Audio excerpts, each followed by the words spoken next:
Faule Hypothekenkredite und die Pleite der Investmentbank Lehman Brothers in den USA führten die Finanzkrise 2008 zu ihrem Höhepunkt. Toxic mortgage loans and the downfall of Lehman Brothers brought the financial crisis in 2008 to its climax. Since then, there's a lot of talk in the US about regulations. In July 2009, the Senate passed a bill on financial reforms to restrict speculation. But is this really going to be effective? Viele Jahre als Bankerin für die Investmentbank Goldman-Sachs in New York und London. Dann verließ sie Goldman Sachs, um als Journalistin, Buchautorin und leitende Wissenschaftlerin am Our guest is Nomi Prince. Prince has been working for many years for the investment bank Goldman Sachs, both in New York and London. She left Goldman to work as a journalist, writer and researcher with the Demos Institute. Since then, she reports as an insider on Wall Street and on financial policies of Washington. Her latest book is called It Takes a Pillage, Behind the Backroom Deals and Bailouts from Washington to Wall Street. Welcome to Kontext TV, Nomi Prince. The investment bank Goldman Sachs agreed now to pay $550 million to resolve a civil fraud lawsuit over selling a mortgage investment that was established to fail. Could you comment on this settlement? Does it really show that financial institutions are now held accountable? Well, no, it doesn't actually. I think what it shows is the SEC, the Securities Exchange Commission in the United States, that's supposed to be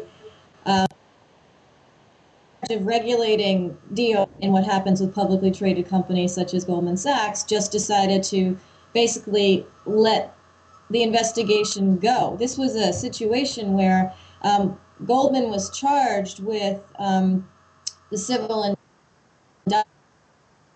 And by July, there was this settlement. There's no petty criminal in the United States would get away with only 3 months of negotiation about a settlement, you know. And so you have this big institution that's getting away with what amounts to less than 4% of the money that they received from our federal government just for backing their CDOs, these types of deals that included this Abacus deal, which was settled for $550 million. So for Goldman Sachs, it was nothing. The SEC got to pretend it was doing something. But unfortunately, what the whole settlement means is that future investigations into similar deals at Goldman and at other firms that were doing similar deals are likely to go the same route, either close very quickly or not even start, because this for anything else. So it really closes the door on investigating what really went on in this entire part of the market. The financial reform bill of the Obama administration is widely praised also in the European media here as an important step in regulating Wall Street and the banking system. Your thoughts on that? Is that really the fact? Well, I think any administration, from the Bush to the Obama administration, has this desire, again, to make it seem like things are being handled. And this financial reform bill was an over 2,300-page bill. I mean, it looks very big, and it would seem to indicate a lot of detailed thought as to how to reform the financial system. But in fact, if you look into it, which I did and which a few people have done in the United States, but apparently not the administration or Congress or a lot of journalists, is digging into it. For example, there's one item that limits proprietary trading or trading for banks for their own account with their own capital and speculating, basically, just making bets in the market, and also getting involved in hedge funds and in private equity funds that do these things as well. And there's like 5 lines in the financial bank shouldn't do this. But then there's 29 pages following these 5 lines that go through what the exemptions to that are, the ways that decision can be deferred, different financial studies that will have to be undertaken over the next several years to come to a conclusion as to what to do with current holdings. I mean, so basically, you give something in 5 lines and you take it away in 29 pages, and that really summarizes the whole financial reform bill. So the administration wanted to come across as as doing something, or at least being perceived to be doing something. But if you really read it, it does very little. It does next to nothing to change the environment of Wall Street, the landscape of our banking system, the way that banks can operate, or really anything if you really read through it. In your book, you call the 2008 bailout a pillage. What do you mean exactly by that? When you look at the numbers of the United States bailout of its banking system, the number that's supposed to be prevalent is a $700 billion package that was agreed upon by the United States Congress to support the banking system. Shares in the banks when they were doing weak, give them that capital that was behind those shares, and that later on banks would pay that back and everything would be fine. It was just sort of a boost. But really, the actual bailout became as much as $17.5 trillion, not $700 billion. Now it is less. Now it's more like around the $10 or $11 trillion mark. And I keep the monthly reports of this on my website, which are actually hard to come up with because there's a real lack of public disclosure of a lot of the components of the bailout and subsidies that the banking sector received. But there were guarantees for loans, there was guarantees for bad assets, there was cheap money, there was money from Congress, there was backing for new debt that was issued by these banks in order for them to survive by other federal agencies. So all together, there were trillions of dollars that were really taken out of the economy, out of what could have been used to help the citizens of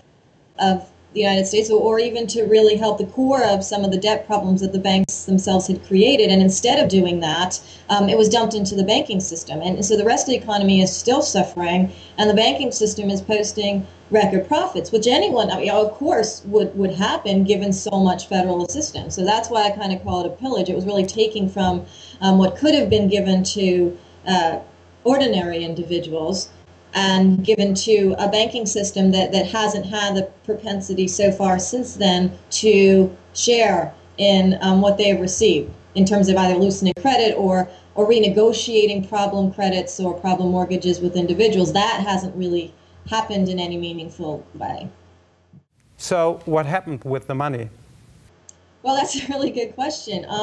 One of the things I talk about in the book, and this was something that, for example, one of the bank leaders, Jamie Dimon, who runs the largest United States bank, J.P. Morgan Chase, had even said at the time that the bailout money was coming. First of all, he said his bank didn't need it because they were doing strongly. However, he had no problem taking it, and he also had no problem buying Bear Stearns, which was an investment bank that was doing badly at the time, basically in a government-backed, helped deal. So J.P. Morgan Chase got bigger with some of the bailout money. And they also bought another large bank in the United States, Washington Mutual, which had also had problems, which it got very cheaply as well, but also with government prodding and government assistance. So what happened with a lot of that money is banks chose to increase their size. Bank of America, which is another one of the larger banks globally and in the United States, of course, bought Merrill Lynch, again, in a government-backed, government-pushed, government-subsidized deal. So a lot of the money went towards growing the most largest, most powerful institutions to begin with, and a lot of the rest of the money has gone towards trading operations. These banks have since been able to produce record profits in their trading divisions, not in their lending, not in their consumer, not in their sort of more economic growth-oriented type of divisions, but they've been trading on it. What has been the role of the European Union and European countries in the financial crisis? Well, initially, European banks were some of the bigger buyers of these assets that were created by the U.S. banks. And I have the statistics in my book. I don't have all the actual breakdowns in my head, but about $14 trillion worth of what became toxic assets were created between 2002 and 2007, leading up to the crisis. And what was inside those assets tended to be U.S. dollar-denominated mortgages and more complex assets created off of those mortgages and everything else. So a lot of the stuff was created in the United States, but a lot of it was also purchased by European banks, because the way it worked was they were rated quite highly. Some of the assets that were created, they got AAA ratings by the U.S. rating agencies, by S&P and by Moody's, and as a result, the way the European capital laws rules, the Basel agreements have been set up, banks in Europe could be purchasers of a lot of those assets because they were rated very high. So you had the creation in the United States. You certainly had buying in the United States, but you also had a lot of dispersion into Europe. And at the end of that, you have a lot of bad securities throughout the entire financial system, and it was kind of a partnership in that respect. Have the European governments handled the crisis in a good way?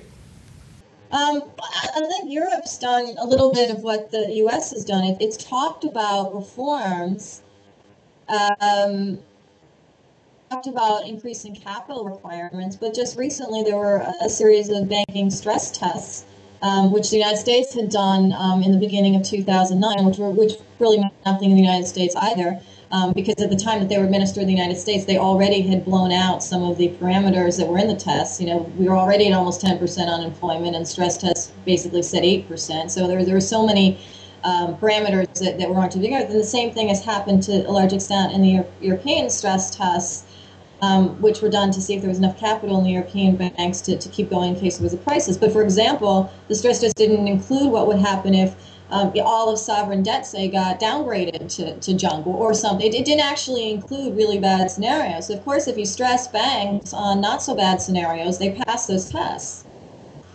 And not every bank passed the test. I mean, a number of banks in Spain didn't. Like one bank in Germany didn't. I think one bank in, I believe, Greece. But a handful of banks failed these stress tests.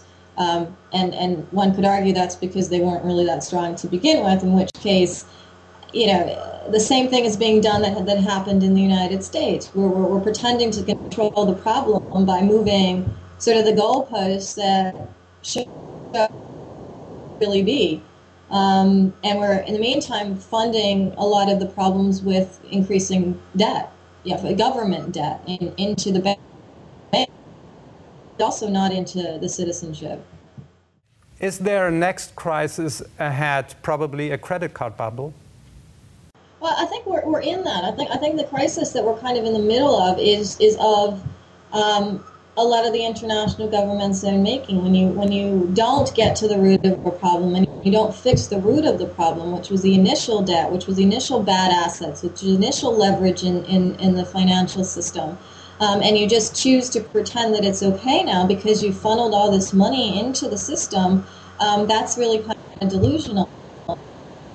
Governments are creating a credit bubble out of the money they are using to subsidize the last credit bubble. So it's really kind of a continuation of the same crisis. It's just going to manifest, you know, sort of like deferring the worst parts of what could be the next level. I think the next phase of this current crisis, not so much the next crisis.